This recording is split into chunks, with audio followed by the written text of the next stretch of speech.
میرے عزیز، میرے دوست، میرے محترم، یہ جو لوگ اس کام میں لگے ہوئے ہیں کہ جناب ادھر کی بات ادھر اور ادھر کی بات ادھر، اور دلوں میں رنجشیں پیدا کرنا، دلوں میں قدورتیں پیدا کرنا، نفرتیں پیدا کرنا، یہ میں ان سے یہ بڑی مؤدبانہ گزارش کرتا ہوں، وہ رب کے حضور سے ہدایت طلب کریں، وہ رب کے حضور سے معافی مانگیں۔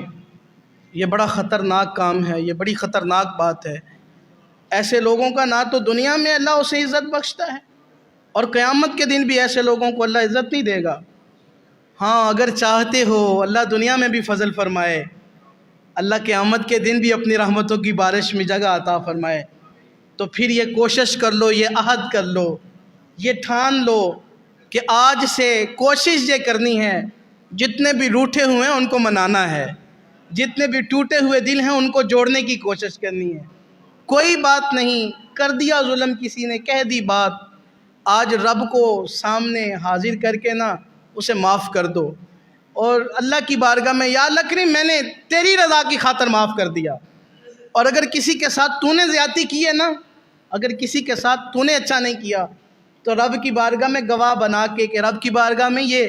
یہ اللہ کو حاضر ناظر کہہ کے چلے جاؤ اس بندے کے پاس،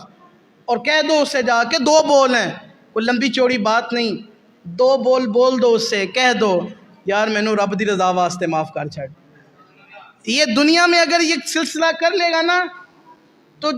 جلدی جان چھوٹ جائے گی۔ اگر دنیا میں یہ بات نہیں کرتا نا، یہ بات نہیں مانتا، یہ سلسلہ نہیں کرتا، تو پھر جان جو ہے وہ شکنجے میں آ جائے گی۔